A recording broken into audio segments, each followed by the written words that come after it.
Du coup, je disais que je suis une développeuse arrivée à la Maïf l'année dernière.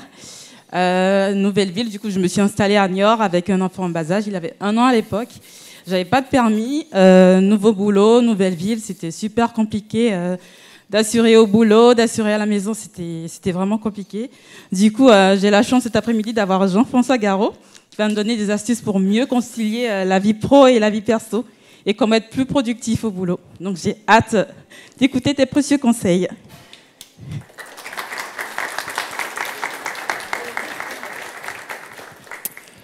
Ok, bonjour tout le monde. Donc aujourd'hui, on va voir ensemble comment ça se fait que j'ai beaucoup de taf, mais ça va, je gère. On va revenir un petit peu sur l'histoire associée à ce talk, d'où c'est venu. Et bon, non pas que j'aime parler de ma vie, mais c'est en effet ce qui m'a inspiré très fortement ce talk.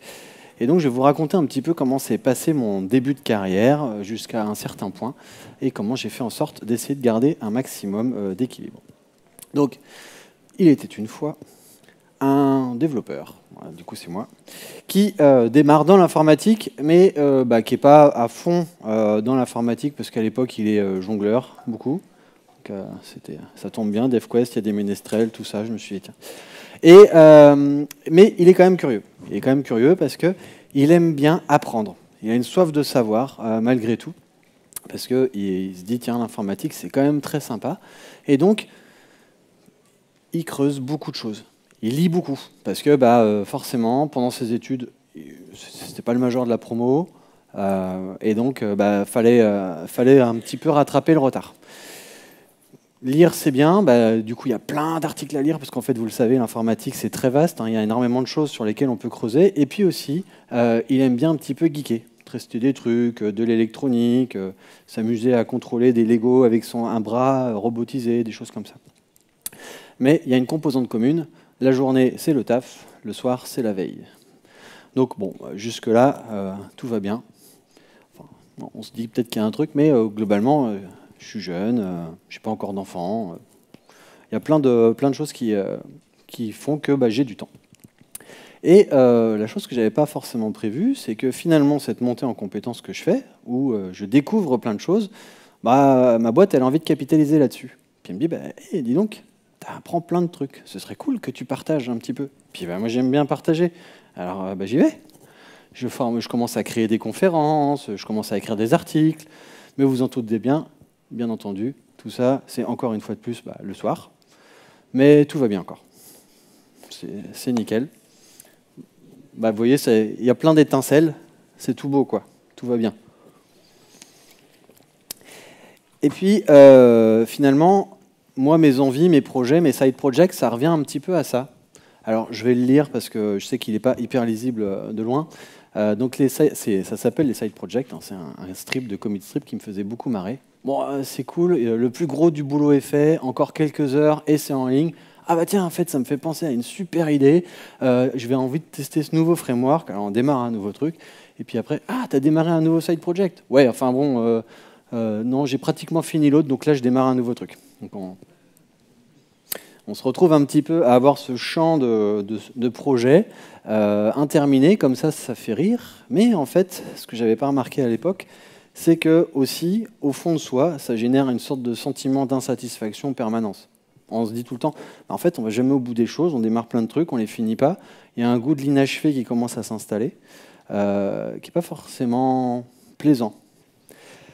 Et arrive en 2014, le DevFest Nantes, où non, je suis un des organisateurs. Donc c'est pareil, ça rajoute aussi un certain nombre de trucs à faire en termes de tâches.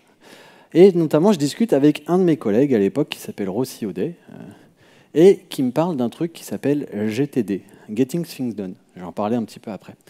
Et à l'époque, ça a vraiment changé ma façon de voir mon organisation et surtout parce qu'il faisait un parallèle qui, pour le coup, me parlait énormément. Il me dit, comme beaucoup de gens, la boîte mail est centrale. En 2014, on utilise encore beaucoup tout ce qui est mail et compagnie. Et en fait, nos tâches, c'est nos mails. Et il dit, on passe notre temps à faire cette analogie un petit peu. Imaginez, une lettre, c'est une tâche. C'est comme si vous arriviez, vous preniez votre courrier, vous lisez votre courrier, vous faites « Ah, c'est intéressant, mais je vais le traiter plus tard ». Alors du coup, on le remballe, on remêlèche la lettre et on la remet dans sa boîte aux lettres. C'est un truc qu'on ne ferait pas forcément dans la vraie vie.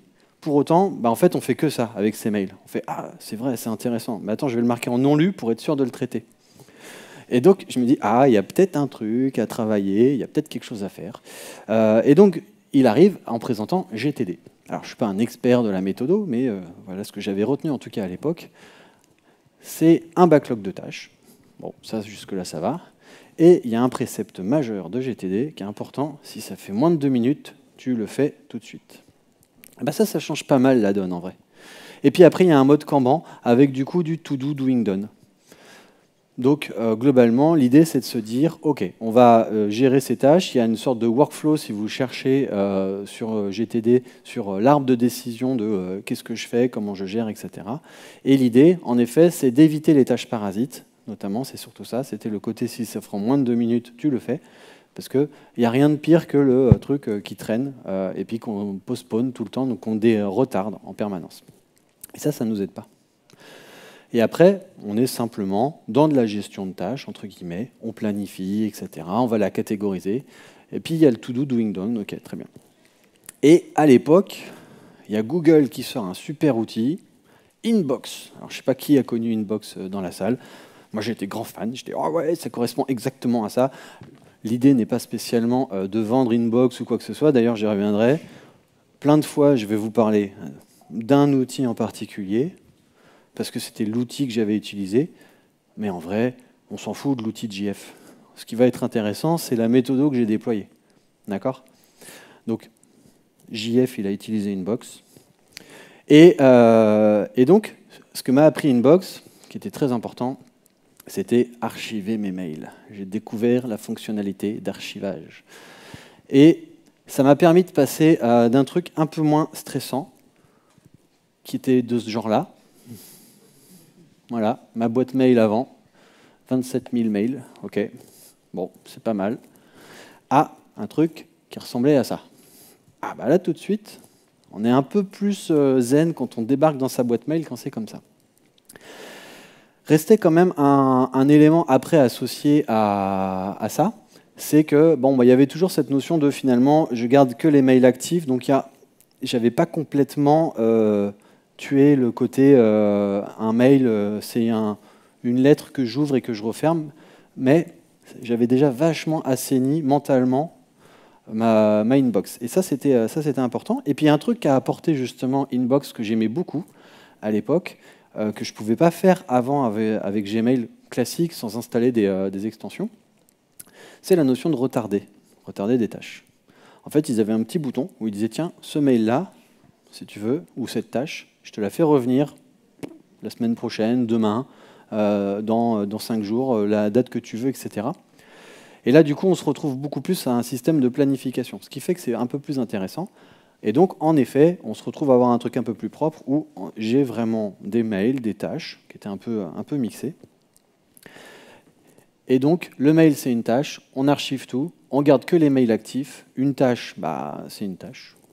Et on peut repousser les tâches. Et puis surtout, ce qui était intéressant, c'est que je commençais à utiliser beaucoup plus les labels. Là, j'ai fait un gros power-up sur les labels. Parce que forcément, quand j'ai archivé, je voulais quand même retrouver mes trucs. Parce que l'archivage, ça ne supprime pas, ça ne fait que les mettre pas visibles, c'est tout. Et donc, j'ai essayé de commencer à jouer avec ces fameux to-do, doing, done, etc. Franchement, ça a bien marché un temps. C'est-à-dire qu'au début, j'avais le DevFest grossissait pas mal. Vous avez vu sûrement ce matin dans la keynote l'expansion qu'on a pu connaître avec le DevFest Nantes. Et à côté de ça, j'essayais de voir un petit peu, surfer, comment j'allais trouver ça. Mais le problème restait un peu fondamentalement le même. J'avais plein de sources de vérité, plein de sources de sollicitation qui venaient de partout. Il y avait le GDG qui m'abreuvait d'une quantité de mails non négligeable, mon boulot qui m'abreuvait de mails aussi, parce que du coup, vu que je commençais à m'engager à dire « Hey, je vais partager avec mes collègues » et tout ça, forcément, je me retrouvais à faire pas mal de trucs. Et puis, il y avait du perso, le quotidien. Tiens, il faut penser à acheter, payer les impôts, les machins comme ça. Enfin bref, il y a tout un ensemble de trucs. Et puis il y avait ce truc un petit peu bizarre aussi de attends, un mail c'est une tâche, est-ce que c'est un mail, je sais pas trop des fois. Bon, il y avait ce côté un peu hybride. Et puis surtout, Google, quelques années plus tard, fait ce qu'il sait faire le mieux. Exit, au revoir inbox. Alors là, sur le coup, j'ai cru que ma vie s'arrêtait, hein, très clairement. Hein. J'étais, mais comment je vais faire? C'est impossible sans inbox dans ma vie. Il se trouve que non. En vrai, ils avaient anticipé. Ils avaient fait évoluer Gmail, parce que justement, ça correspondait. Puis ils introduisaient à ce moment-là un nouvel outil qui s'appelait Task. Mais bref, moi, je vois Inbox qui se casse la tête. Je me dis, qu'est-ce qu'on me propose d'autre? Je commence à chercher, creuser. Et puis là, des personnes me parlent d'un autre truc, Pomodoro. Ah, ok, tiens, pour gérer un petit peu les tâches, etc., ça commence à m'intéresser. Donc, Pomodoro, pour ceux qui ne connaissent pas, quand on a des tâches à faire, l'idée, c'est d'avoir des slots de concentration de 25 minutes. Après, on fait 5 minutes de pause, on fait ça 4 fois, et on fait une grosse pause. Voilà. C'est bien, mais ça ne me correspondait pas du tout. Donc c'est en vrai une super méthode qui peut vous correspondre. Je ne dis pas qu'elle ne va pas vous correspondre, mais qu'est-ce qui fait que moi ça ne marchait pas? C'est que j'étais en permanence dans du context switching et de la microtask. En fait, justement, de par mon activité qui commençait à se diversifier un peu trop, j'étais tout le temps sollicité. Et donc, du coup, ces sortes de slots de 25 minutes ne correspondaient pas à la façon que j'avais de gérer, parce que j'avais plein de petites tâches. Je n'arrivais pas à voir comment intégrer ça. Puis je continue à creuser. Et puis, là, je débarque dans une boîte qui s'appelle Lucas. Je ne sais pas si vous connaissez. C'est un éditeur qui fait du SIRH. C'est très, très sympa comme boîte. Et puis surtout, j'ai un chef qui est incroyablement organisé. Il a l'air d'être hyper blindé de taf tout le temps, mais il est hyper zen. Tout marche bien pour lui. Je lui dis, mais tu fais comment ? Explique-moi le secret de ta vie. C'est quoi il m'a dit 42. Non, après. Et après, non, blague à part, il m'a dit, en fait, moi, j'ai juste une liste de tâches, c'est tout. Et sur le coup, il m'a parlé du bullet journal. Il est parti de ça, et après, il l'a adapté. Donc bon, si on doit parler bullet journal, pour le coup, j'y suis jamais passé, parce que je suis pas bon en dessin et en graphisme. Mais et puis je me connais, j'aurais trop de trucs à reporter. Mais ça peut être hyper intéressant aussi pour vous de tester ce système-là. Donc, système d'organisation personnelle dans lequel vous allez noter éventuellement vos tâches de la journée. Vous allez avoir votre backlog à côté. Il y a la possibilité de reporter des tâches parce qu'à chaque fois qu'on démarre une nouvelle page de bullet journal, c'est des nouvelles tâches. Et puis, c'est quelque chose, en général, qui est plutôt associé à de la créativité, du graphisme, etc. On va choisir justement quelque chose qui nous correspond pour facilement s'y retrouver. Sauf que moi, je suis vraiment nul en design. Et il y avait un truc qui ne me correspondait pas, c'était le support papier. Je n'arrivais pas à trouver mon outil numérique, etc. Mais revenons à mon collègue et à sa liste unique. Lui, il me dit, voilà, je fais un peu le côté bullet journal, dans le sens où, en fait, il utilisait un outil dans lequel il avait le today. Le tout fameux today qu'on va mettre justement dans son bullet journal. Aujourd'hui, je vais m'attaquer à telle tâche. Et donc, lui, il avait un backlog avec today, ce qu'il compte faire aujourd'hui, et to do, le reste de son backlog. Dedans, il y avait 400 tâches. Mais c'est pas grave. En fait, il priorisait à chaque fois, il plongeait dedans, et du coup, il allait piocher en permanence dans son backlog des trucs qu'il allait déplacer dans son to-do. Donc, une seule liste, une seule source de vérité, et là, c'était pas mal. En fait, il ne dépendait pas d'un outil tiers, il n'était pas en train de dire « je dépends de Gmail, de machin, de... » Non, il avait son outil dans lequel il mettait tout. Et c'était du bullet point numérique, ça ressemble par exemple à un truc comme ça. Donc voilà, aujourd'hui, je vais revoir le process, je vais planifier le one-to-one avec machin. Voilà. Et puis j'ai un to-do qui peut potentiellement être très long. Et il faisait que déplacer, etc. Et il cochait, etc. Super, mais encore une fois, moi, ça ne me correspondait pas. Parce que le problème, c'est que moi, j'avais besoin d'intégrer mes mails. Et aussi parce que dans sa solution, il y avait un truc qui me manquait, c'était l'intégration Android, l'intégration mobile. Lui, il était sur iOS, il avait trouvé le truc qui fonctionnait, donc l'appli fonctionnait sur iOS et c'était très bien pour lui. Moi, étant développeur Android, à cette époque-là, ça ne correspondait pas à mon besoin. Et puis, comme je vous disais tout à l'heure, en fait, quand ils ont tué Inbox, Google, En vrai, ils avaient anticipé la migration et ils ont fait évoluer d'un côté Gmail et de l'autre, ils ont créé Task, qui était finalement le pendant des tâches disponibles dans Inbox. Et dans Gmail, ils avaient mis toute la migration des emails, les reports, etc. Donc c'était plutôt pas mal. Donc je me dis, OK, moi en tant qu'utilisateur d'Android, en fait tout est interconnecté partout avec des comptes Google en ce qui me concerne, vas-y, je tente. Donc le principe, je me dis, c'est cool, je vais avoir une seule source unique, donc je décide d'utiliser un des tasks, parce qu'en fait j'en ai plusieurs, donc, vu que j'ai plein de comptes. Et j'essaye de catégoriser. Encore Today, To Do. Je me dis, tiens, je vais tester son truc. Et c'est facile à administrer, à travailler, parce qu'en fait, c'est disponible partout pour moi. Donc ça m'a aidé, vraiment, pendant un temps.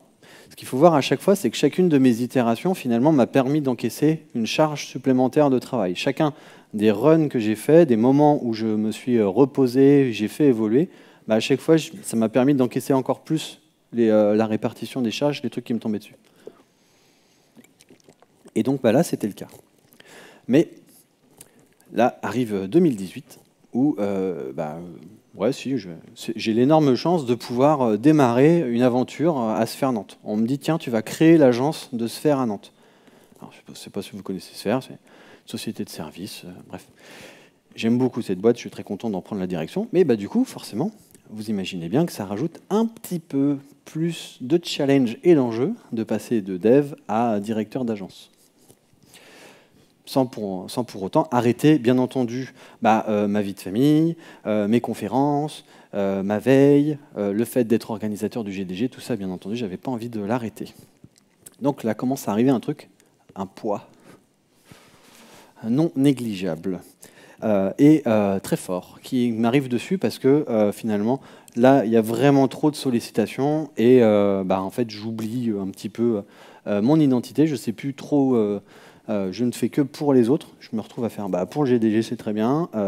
Pour ma famille, c'est très bien. Mais il y a un moment où moi, je m'oublie. Et arrive ce qui devait arriver, un petit burn-out des familles. Je ne vous le conseille pas, je ne vous l'espère pas. Ce n'est pas la meilleure expérience de ma vie. Mais elle a été enrichissante, ceci dit. Alors certes, je peux faire le malin en disant genre, check, dans ma vie, j'ai fait un burn-out. Mais après réflexion, en vrai, ce n'est pas un bon achievement dans votre vie de faire ça. Donc, l'idée, c'est qu'on se dit, OK, on arrête les bêtises, et donc on va dire stop à toutes ces conneries, et on va prendre du temps maintenant pour revoir un petit peu comment on va faire en sorte d'aller mieux.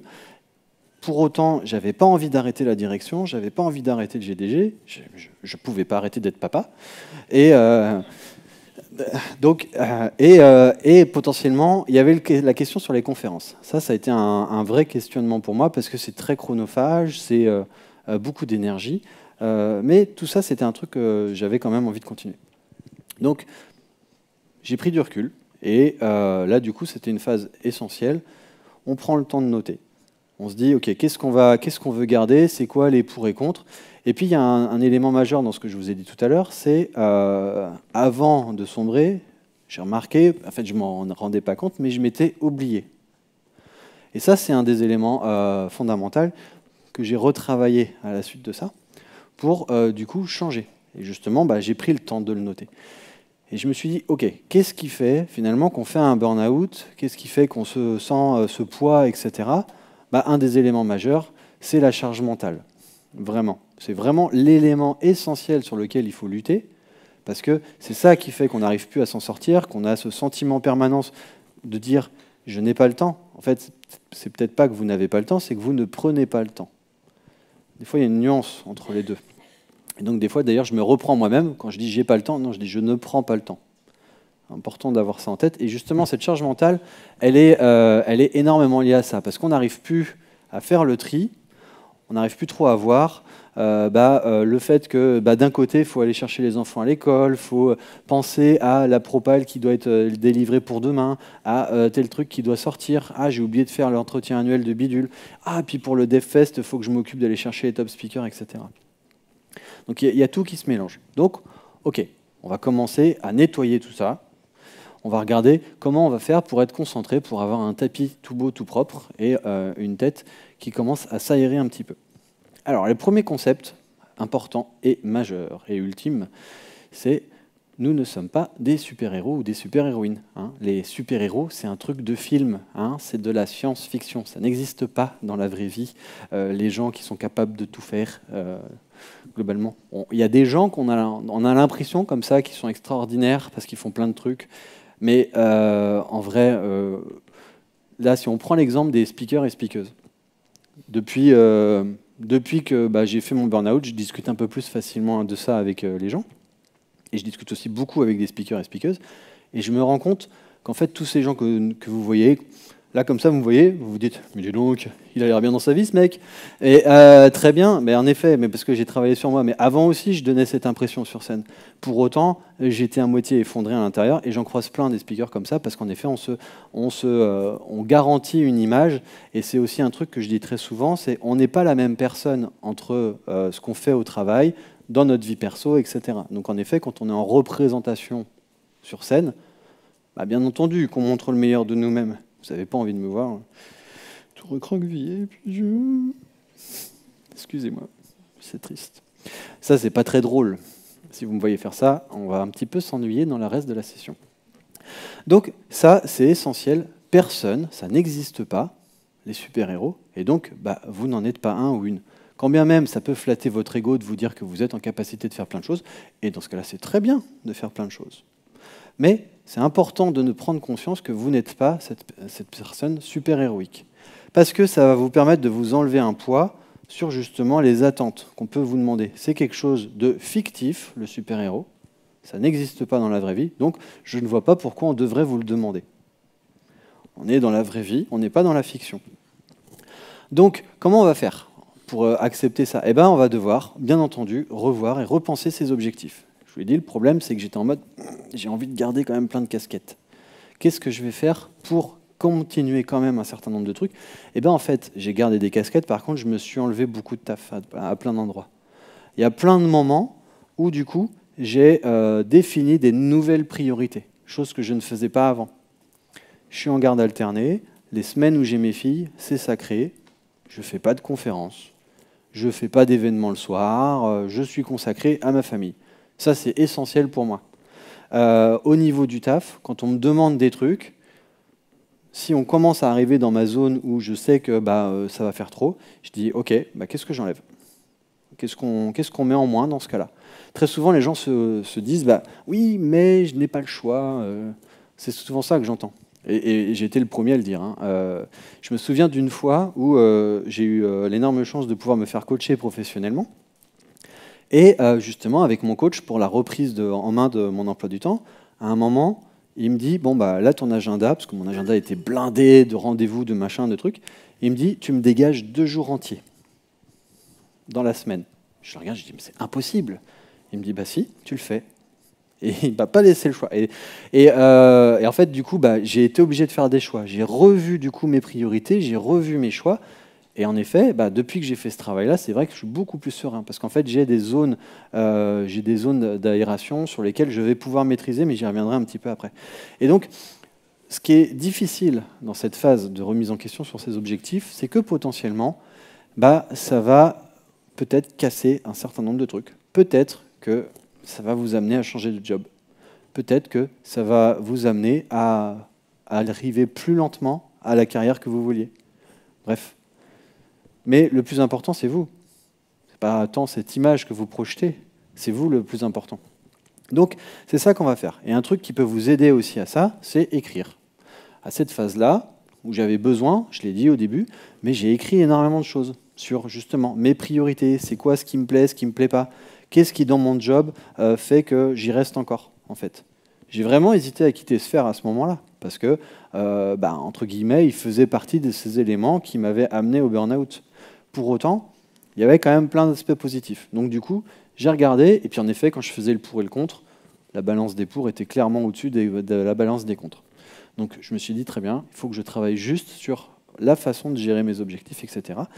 Et pour m'aider à ça, j'ai aussi réfléchi, grâce ou à cause, je ne sais pas, de ce moment d'arrêt forcé, à une réflexion majeure qui est, que se passe-t-il si demain, quand je traverse la rue, il y a un bus qui m'écrase? Ça, c'est une question, en vrai, je pense que c'est intéressant de se la poser à soi-même. Dans l'impact qu'on va avoir, dans les tâches, les responsabilités, les choses, etc. Parce que ça va amener après potentiellement trop de surcharge. Typiquement, le seul endroit dans ma vie où c'est vraiment critique si je me fais écraser, c'est ma famille, c'est mes enfants. Bon, voilà, en effet, elles n'auront plus de papa. Là, c'est vraiment critique. Par contre, quand je me suis arrêté, l'agence de Sphère Nantes n'a pas arrêté de vivre. Et c'était bien. Et aujourd'hui, quand j'entreprends des choses, quand je démarre des trucs, quand même je fais plein de choses, très vite, je fais toujours en sorte d'embarquer des gens avec moi pour être sûr, justement, de ne pas être ce point unique, névralgique de connaissance. Parce que, quand bien même ça flatte mon ego d'être le sachant, c'est cool d'être le sachant, la personne qu'on a envie d'avoir, etc. Le sachant, il vient tout le temps avec la charge mentale de la pression. Du coup, on attend vachement auprès de cette personne. Et c'est pas parce qu'on n'est pas l'unique sachant qu'en fait, on ne peut pas faire des choses. Moi, c'est pas, j'ai plein de trucs que je porte, que j'amène, sur lesquels je travaille chez Sphère. Je porte énormément de responsabilités. Pour autant, il y en a beaucoup qui sont partagés et ça ne fait pas de moi quelqu'un de moins important, entre guillemets, parce que j'ai partagé ces connaissances et ce savoir. Et d'ailleurs, depuis le début de mon aventure de speaker, le fait de partager avec des gens n'a jamais fait de ça quelqu'un de moins important de moi. Donc, ça, c'est important. Et donc, on peut se poser cette question, si je me fais écraser, qu'est-ce qui se passe? Ou, je vais dire, vous ne mourrez pas, hein, on va se dire que c'est un côté positif. Juste, voilà, il y a un accident qui vous arrive, c'est pas cool quand même, un truc pas cool qui vous arrive, qui vous force à être arrêté du jour au lendemain. Que se passe-t-il dans votre vie? Posez-vous cette question et après, vous pourrez voir justement s'il y a des trucs à retravailler. Et deuxième chose, du coup, ok, ça c'était sur tout ce qui était priorisation de tâches, focus. Maintenant, deuxième truc, c'est pas le tout d'avoir redéfini ses objectifs. Il faut remettre la main sur son agenda. Le fameux challenge que m'avait mis le coach en mode libère-moi 2 jours, c'était dur, mais c'est important. Et pour ça, je me suis appuyé sur un livre qui s'appelle La 25e heure. Je trouve ça très intéressant comme livre.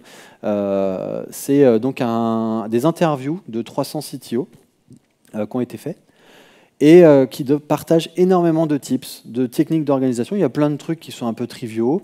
Il y a des outils, des choses comme ça. C'est assez sympa. Et notamment, ce qu'on peut retenir, enfin moi ce que j'avais retenu, c'est qu'il y avait 3 trucs importants. Il y avait le poids du non. On a le droit de dire non.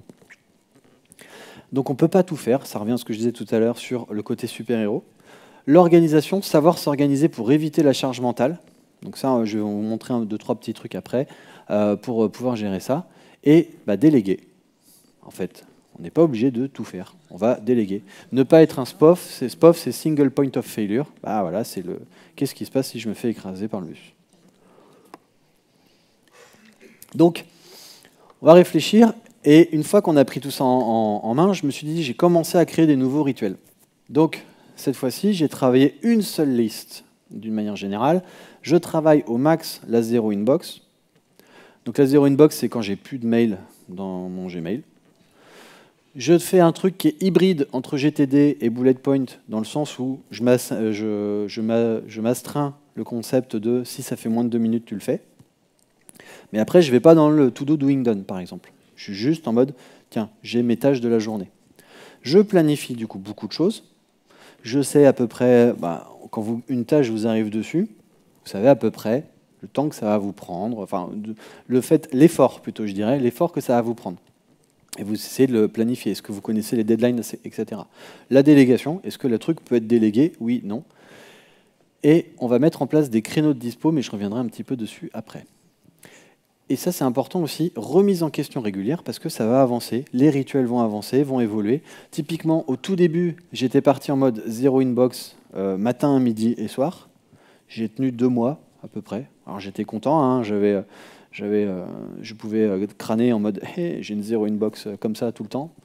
Ça, c'est bien, mais c'était compliqué. En vrai, aujourd'hui, je dirais que je fais du zéro inbox à peu près toutes les 2-3 semaines.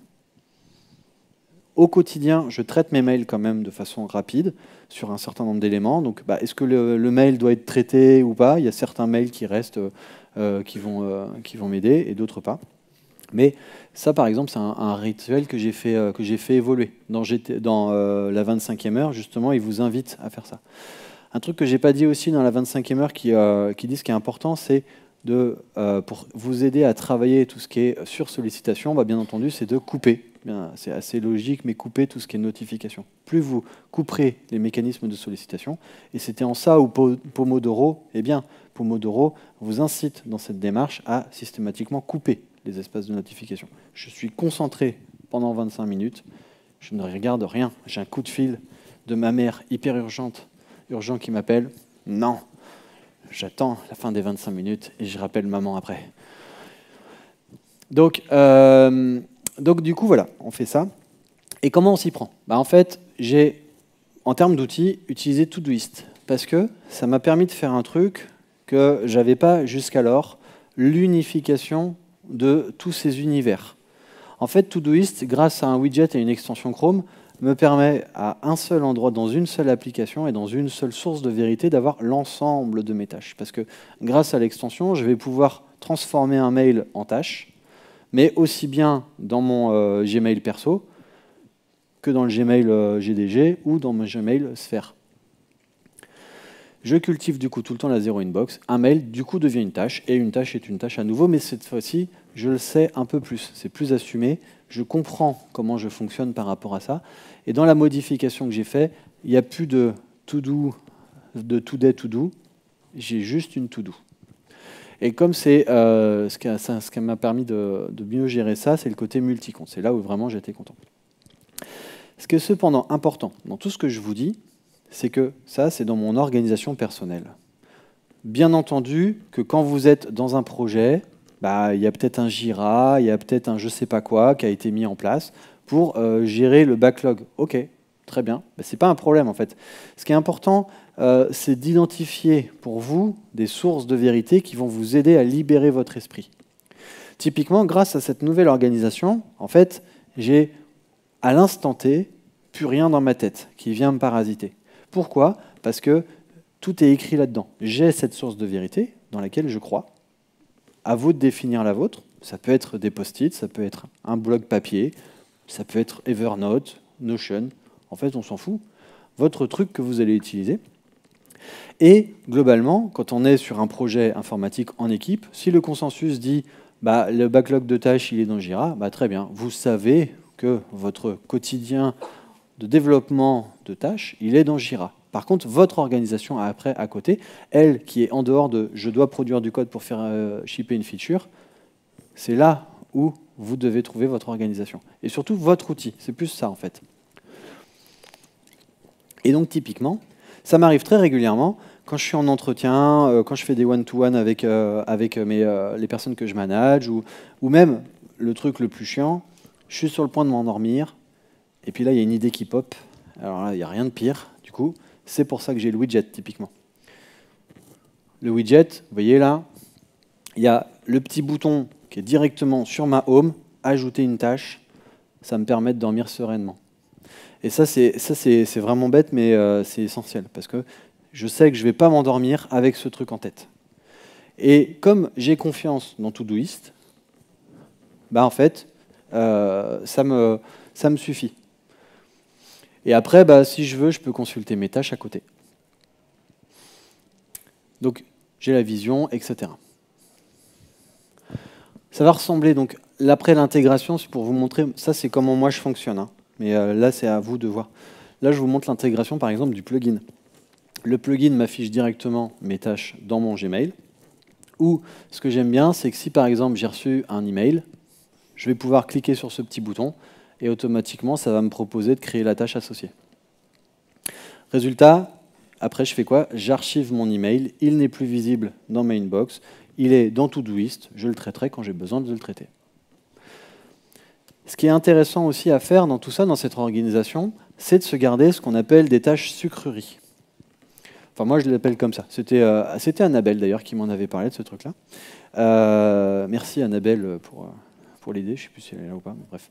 Et l'idée, c'est quoi? C'est qu'en effet, vos semaines, elles sont chargées, elles sont plein de trucs, et la tâche de refacto ou le gros truc bien costaud le vendredi à 15 heures, c'est le moment où c'est un peu compliqué de se mettre dedans. Pour autant, on a envie quand même de dépiler, etc.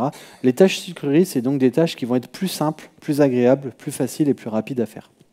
Donc c'est pas mal parce que si on se place d'un point de vue gamification, vous avez ce sentiment d'accomplir.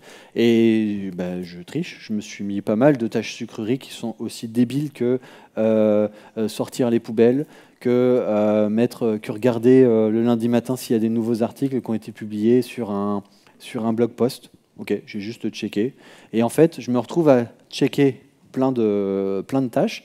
Et j'ai le sentiment d'avoir fait 5 ou 6 tâches dans la journée. Et je suis, ouais, c'est bien, j'ai bien bossé. Alors que c'était peut-être des trucs pas ouf, mais au moins j'ai ce sentiment de satisfaction, d'achievement en fait, de tâches. Et ça, c'est bien.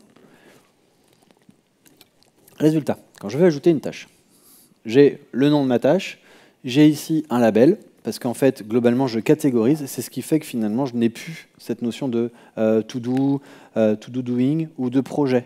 J'entends souvent des gens me dire « Ah, mais moi, j'ai des projets, etc. » J'ai testé le mécanisme de projet et en fait, je me rendais compte que switcher entre mes différents projets fait que finalement, je perdais de vue les autres. À chaque fois que j'étais dans un projet, j'oubliais les autres.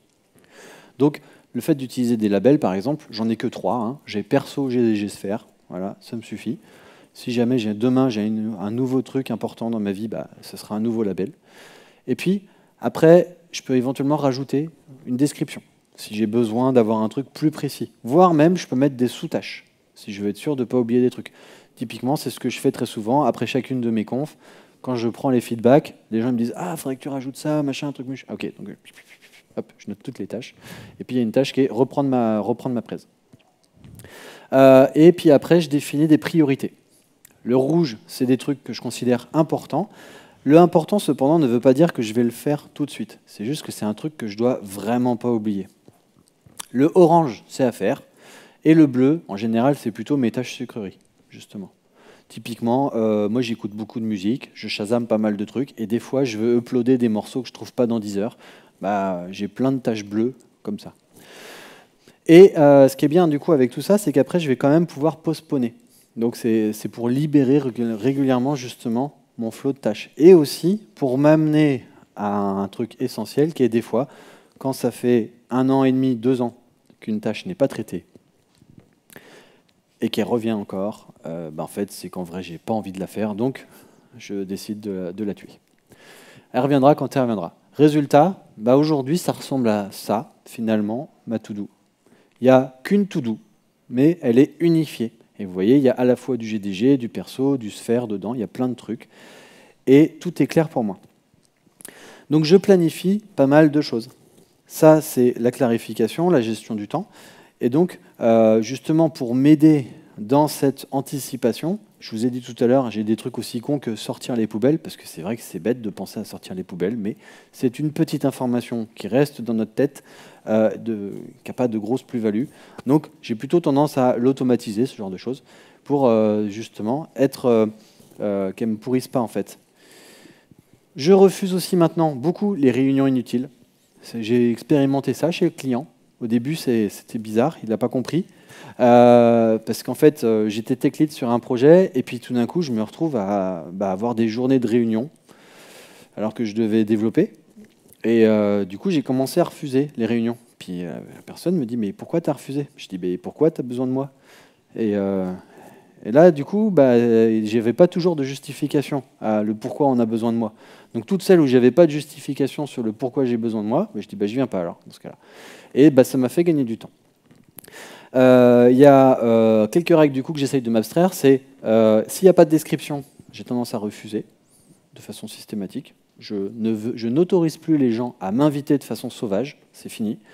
J'essaye de m'appliquer, quand on est sur des réunions de travail, le concept de pizza team. S'il faut plus d'une pizza pour nourrir les personnes autour de la réunion, c'est que ça va être une réunion inutile. Donc du coup, donc ça c'est pareil. Après ça arrive hein, quand je distingue, attention, les trucs qui sont descendants où il y a 50 personnes parce qu'on a de l'info à faire passer. J'ai bien parlé de réunion de travail, d'accord? Et une réunion de travail, s'il faut plus d'une pizza pour nourrir l'équipe, bah, ça ne va pas servir à grand-chose. Et d'une manière générale, je challenge tout le temps le côté indispensable de ma présence sur la réunion. Et donc, ce que je fais maintenant, c'est que j'utilise des mécanismes qu'on a avec plein d'outils, c'est les créneaux de disponibilité. J'ai arrêté de dire aux gens « regarde mon agenda ». En fait, c'est moi qui définis quand est-ce que je suis disponible. Et quand quelqu'un veut faire une réunion avec moi, je lui envoie ça. Ça, c'est des créneaux de dispo. C'est moi qui décide les moments où je vais me rendre disponible. Et ça change vachement la donne, en fait. Du coup, c'est grâce à tous ces petits mécanismes que je reprends vraiment le contrôle de mon agenda. Et donc, je suis en capacité, je me suis bloqué volontairement dans ma semaine aussi des créneaux. Vous voyez, il y a là, est-ce qu'on le voit? Non, il n'y en a pas là, mais typiquement, il y a des moments où je me prends, j'ai un truc que j'ai appelé projet dev, par exemple. J'en ai 3 fois dans la semaine. C'est des créneaux sur lesquels, du coup, je suis noté occupé, entre guillemets, et c'est à moi de décider d'une semaine à l'autre si je vais le faire sauter ou pas ce truc pour me rendre dispo. Mais du coup, c'est moi qui prends cette décision. Et résultat, je me laisse une liberté, je me laisse exprès une zone de soupape pour ne pas me retrouver surchargé. Temporairement, potentiellement, je pourrais l'accepter. Si par contre, au contraire, à un moment, je sens que c'est critique, typiquement, il fallait que je passe un peu de temps pour retoucher mes slides pour vous aujourd'hui, il y a des moments où, justement, je n'ai pas mis ces créneaux de disponibilité, j'ai utilisé ce temps que j'avais alloué pour cette gestion-là. Donc ça, par exemple, c'est dans Google, c'est les créneaux de disponibilité, mais ce qu'on trouve dans le public, c'est Calendly, voire même récemment, il y a Notion qui a racheté une appli qui s'appelle Cron. Donc ça s'appelle maintenant Notion Calendar. C'est un truc d'unification de calendrier qui est pas mal, dans lequel il y a cette fonctionnalité aussi, par exemple. Donc, ça, plus le fait de déléguer, ça amène beaucoup plus de temps de dispo. Des fois, on va être dans de la gestion d'urgence, certes, en effet. Aujourd'hui, typiquement, le plus gros de mon taf n'est pas « je fais avancer mes tâches », mais « je fais avancer les tâches des autres ». Après, si je prends un peu de recul, parce qu'à un moment, j'ai eu cette frustration très récemment de me dire « ah, c'est chiant, j'ai pas le temps d'avancer sur mes tâches ». Mais si je réfléchis un petit peu, je suis directeur d'une agence, mon job est de faire tourner la boîte, et donc finalement, si je me retrouve à faire avancer les tâches des autres, c'est quand même plutôt positif pour la boîte. Parce que mes tâches n'étant pas critiques, un certain nombre de tâches que j'ai qui ne sont pas critiques, elles sont moins prioritaires si je réfléchis avec une casquette directeur d'agence en termes de rentabilité de temps. Donc, c'est pareil, il y a des trucs que je délègue, il y a des trucs que je ne fais pas, etc. C'est pas grave, en fait. Donc, c'est ce que je disais, il y a le pro, le perso. D'une manière générale, ce que je vous invite à faire, c'est de réfléchir à votre organisation personnelle. Bien entendu, le pro-perso est mêlé, mais c'était vraiment pour distinguer le Jira de l'entreprise du projet de qu'est-ce que j'ai déployé. Parce qu'en effet, quand je vais débarquer sur des projets avec des gens, si on me dit demain on est en train d'utiliser Confluent, on est en train d'utiliser Redmine ou je ne sais pas quoi, ok, très bien, c'est là que sont les tâches. Moi, ça me va. Le référentiel est un consensus d'équipe. Donc, vous savez où est la source de vérité des tâches du projet. Résultat, on se retrouve à avoir un truc hybride, où je ne peux pas tout faire. Si une tâche prend moins de 5 minutes, je la fais. Est-ce que je suis un SPOF pour déléguer ou pas? J'ai du coup une to-do list et une zone d'écriture qui me permet de vider en permanence mon esprit, qui fait que là, à l'instant T, je ne suis pas en train de penser à ma centaine de tâches qui traînent dans to-do list. Ce n'est pas un problème. Je suis avec vous, je suis concentré sur ce que je fais, parce que j'ai cette source de vérité et parce que j'y ai travaillé, juste parce que moi, j'y crois. Et du coup, j'ai repris le contrôle de mon agenda, notamment en bloquant des créneaux, ça c'était important, et en mettant cette notion de créneau de disponibilité. Je le challenge régulièrement, à intervalles réguliers, à peu près tous les 6 mois, 1 an. Je me dis, tiens, est-ce que c'est la bonne manière? Est-ce que c'est le bon mécanisme? Est-ce que je ne dois pas ajuster les trucs? Typiquement, ce que je vous disais tout à l'heure, le fait de cultiver la zéro inbox au début, en mode 3 fois par jour, c'était un peu extrême. Et donc, ça sert à rien. Enfin, pour moi, ça me servait à rien. Peut-être, encore une fois, je vous le dis, ce sera peut-être la solution pour vous. Donc, moi, j'utilise Todoist. Est-ce que je suis un SPOF? Et je suis transparent sur ma disponibilité. Et en faisant tout ça, en fait, je me rends compte que je vais être en capacité de gérer plus facilement. Les next steps, parce que du coup, je vous ai dit, je challenge ça régulièrement, c'est qu'est-ce que je peux faire de plus? Continuer de travailler sur mon équilibre pro-perso. Donc du coup, typiquement, réfléchir à, tiens, c'est quoi mes passions? C'est quoi les trucs que j'ai envie de faire dans ma vie perso? Je jongle, ok. Depuis maintenant 2 ans, j'ai dans mon agenda, sur les créneaux de jonglage où je pratique, c'est bloqué dans mon agenda. En fait, c'est présent. Je ne me laisse pas le choix, c'est là. Résultat, à chaque fois, si je décide de ne pas y aller, c'est une vraie décision de ma part, mais par défaut, c'est là. Et du coup, ça veut dire que par défaut, je pense à moi. Et donc, quand on pense à soi, on va beaucoup plus être en capacité d'encaisser de la charge, parce qu'on va savoir après comment la gérer. Déléguer encore plus, si je peux. Donc j'essaye petit à petit de déléguer de plus en plus de choses. Donc là, le fait, par exemple, que ma boîte grossisse, c'est plus facile. Plus j'aurai de gens, plus j'aurai de tâches à déléguer. Et puis finir de s'outiller. Notamment pour travailler un truc qui fait que j'ai envie de développer... Je pense que mon prochain step, c'est de travailler tout le mécanisme de Second Brain Experience. Ok, j'ai commencé à travailler à vider ma tête. Par contre, j'ai potentiellement plein de savoirs inutiles. Je prenais un exemple aussi bête que il y a de ça 2 semaines, j'ai eu un problème avec ma chaudière, il fallait que je règle 2 petits robinets, je dois le faire 1 fois par an, ce machin. Le savoir de quel robinet je dois tourner, en fait, ça ne sert pas à grand-chose que ça reste dans ma tête à l'instant T. Par contre, que je sache que ce soit dans une sorte de référentiel et que je sais comment le retrouver, ça c'est plus important. Et c'est ça qu'on peut travailler notamment avec du Second Brain Experience. Donc là, par exemple, aujourd'hui, je suis au niveau 0 de ça. Donc, va falloir que je travaille là-dessus. C'est pour ça que j'ai mis Obsidian, par exemple. J'essaierai de le faire avec Obsidian, moi.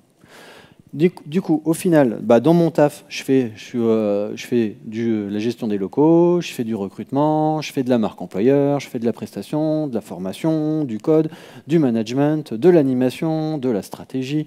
Je suis coach facilitateur, je mène plein de chantiers de groupe et je suis aussi papa. Et en fait, tout ça, j'arrive à le faire maintenant grâce à ça. Parce que je fais simplement que gérer un ensemble de priorités et de délégations. Alors, je vous ai mis les ressources de tous les outils que j'ai cités. Donc, il y a des sites officiels. Je vais vous partager juste après le lien de la présentation. Comme ça, vous aurez le temps de le noter. Mais donc, je vous ai mis Getting Things Done, Bodomoro, le site de la 25e heure qui propose même maintenant du e-learning, Task by Google, Todoist, bien entendu, l'extension de Todoist, si vous avez envie de l'essayer. Calendly, j'en ai parlé, c'est pour la gestion des créneaux de disponibilité. Calendar, Notion, du coup, si vous avez envie de changer de calendrier, il est pas mal celui-là. Notion et Obsidian si vous voulez travailler le côté Second Brain. Et à titre personnel, j'utilise la Remarkable, qui est un outil pour écrire. Voilà, j'ai plus de bloc papier, j'ai la Remarkable. Donc, en conclusion, pour reprendre un petit peu le contrôle de sa vie, de sa surcharge de travail, ce qu'il faut, c'est lutter contre la charge mentale. Fonctionner par un mécanisme de tâche, ça ne veut pas dire à chaque fois que ça ne va pas se substituer à vos projets, mais surtout parce que vous aurez redéfini vos priorités. Il n'y a pas un outil, vous l'avez vu, déjà moi-même j'en utilise plusieurs, il y aura votre outil. À vous d'expérimenter votre mécanisme de pensée. Il y a souvent, quand vous avez sûrement vu aussi toutes ces confs qui parlent de comment notre cerveau fonctionne, il y en a qui parlent de palais mental, d'autres trucs comme ça, de projection. Ok. Adaptez-vous à vous. Posez-vous vos questions sur comment moi je fonctionne. Cependant, la charge mentale, ça peut concerner tout le monde. Donc il faut travailler par rapport à vos besoins. Et ainsi, vous pourrez redevenir maître et maîtresse de votre temps. Donc, si vous avez des questions, je vous remercie. Vous avez donc le lien du slide, et si vous voulez donner votre feedback, vous pouvez ici. Merci.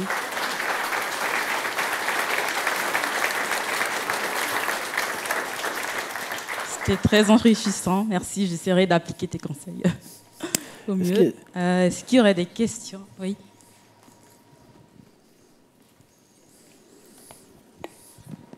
Ouais, du coup, je voulais savoir comment t'intégrer les tâches récurrentes là-dedans, parce qu'en fait, quand tu as en gros, ton backlog, tu peux les reprioriser, mais les trucs récurrents, en fait, ils viennent forcément polluer ça, parce qu'ils viennent s'intégrer dedans, quoi. Eh ben, ça dépend du timing. Tu vois, typiquement, le sortir les poubelles, c'est une tâche qui prend moins de 2 minutes.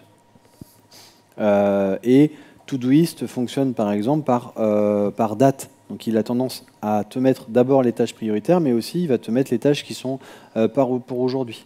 Chacune des tâches, quand elle apparaît, elle est associée à une journée, entre guillemets. Et donc, c'est aussi comme ça que je fonctionne. Donc, très régulièrement, je reporte pas mal de tâches que je vais gérer.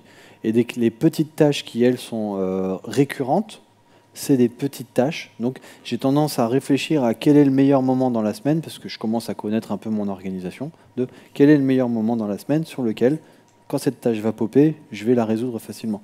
L'exemple de la veille d'article, elle pop tous les lundis matins. Celle de sortir les poubelles, c'est le mercredi, parce que c'est le jour, la veille de ramassage des poubelles. Tu vois. J'ai faire mes comptes, c'est toutes les semaines, et puis bon, voilà, c'est juste, voilà, il y a des trucs comme ça, quoi. Ça répond à ta question? Si. L'outil réinsère vraiment, hein, donc peut gérer ça. Du coup, moi j'ai une question en fait. Comment tu gères les imprévus? Que ce soit autant dans la vie pro ou perso? Les imprévus, ça fait partie de la vie et du coup, c'est changement de priorité systématiquement. Mon quotidien aujourd'hui, en effet, n'est que gérer de l'imprévu. Donc, j'ai mon ensemble de tâches au global et il y a un certain nombre de fois où justement, il y a de l'imprévu qui va tomber. C'est le côté, tiens, en fait, l'imprévu, si je me fais écraser, si j'étais vraiment pas là, si j'étais à l'hôpital, qu'est-ce qui se passerait pour l'imprévu? Ça, en fait, c'est une question que je me pose régulièrement. Quand il y a des gros imprévus sur lesquels, ok, j'ai pas le choix, c'est pour moi, je les traite. Et des fois, il y a des imprévus où c'est, en fait, ça peut être géré de façon différente. Donc, hop, patate chaude, je balance ça à quelqu'un d'autre. Et des fois, il y a plein de mails aussi que je reçois où il y a des trucs à traiter. En fait, justement, c'est le même principe. Je délègue à quelqu'un. C'est plus dans ma banette. Ça y est, c'est passé dans la banette de quelqu'un d'autre. Est-ce que ça te convient comme réponse ou pas? Oui, ça me va. Ouais, ok.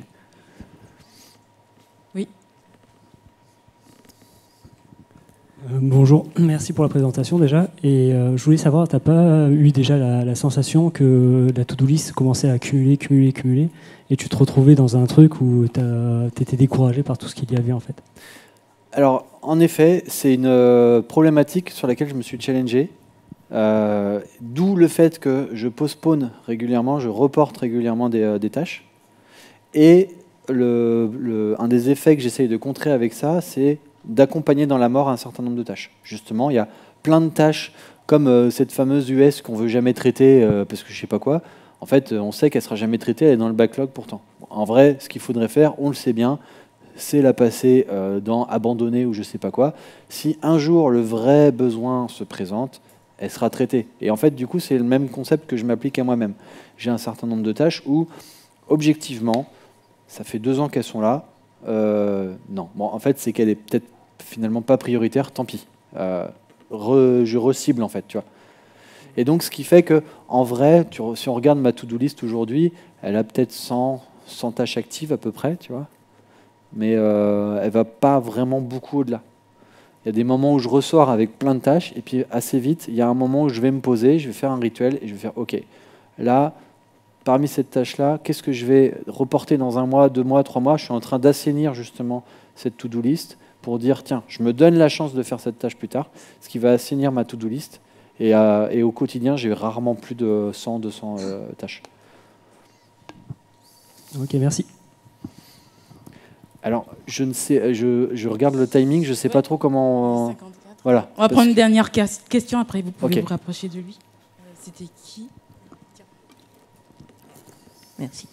Merci pour la présentation. Comment vous gérez la méthode Pomodoro avec le focus sur une tâche, avec les autres imprévus qui peuvent arriver et qui ne peuvent pas être reportés? Je prends l'exemple extrême, l'école qui appelle parce que l'enfant est malade ou s'est éclaté la tronche par terre, il faut venir le chercher tout de suite. Comment vous gérez ce côté nécessité d'être ultra focus d'un côté, mais de pouvoir être joignable pour une urgence absolue de l'autre côté? Eh ben, c'est pour ça que, typiquement, moi, dans mon organisation, je ne me suis pas astreint Pomodoro. Parce que, justement, il y a ce genre d'urgence. En tant que papa, ouais, en effet, on peut se faire appeler par l'école. Et ça m'est déjà arrivé. Donc, ouais, du coup, tu dis désolé, il y a urgence à l'école. Voilà, tu es obligé d'y aller, quoi. Et en fait, je me suis enlevé cette contrainte-là. Par contre, en vrai, les notifications, je vais les laisser popper. Par contre, je suis quand même dans des flots de concentration. Typiquement, il y a plein de fois où j'ai un collègue qui m'appelle. Tu connais ce collègue qui t'appelle, c'est pas vraiment urgent, tu vois. Donc du coup, il y a un tri aussi qui se fait. Une ou deux fois, tu décroches, tu te fais piéger, et après, tu prends le temps, tu fais « Ok, je rappellerai après ». Il y a la notification qui est passée, très bien, je rappellerai après. Et en fait, du coup, c'est comme ça que je gère ça aujourd'hui. Okay. Et donc, il y a en effet des impondérables qui sont plus importants, plus urgents que d'autres. Là, on en parle de les limites cas d'urgence vitale, entre guillemets. Quand on est parent, c'est ça, quoi. Nos enfants, c'est vital. Okay. Merci. Je prendrai les questions en plus, mais en dehors du coup de la scène. Oui, merci beaucoup. Voilà. Merci.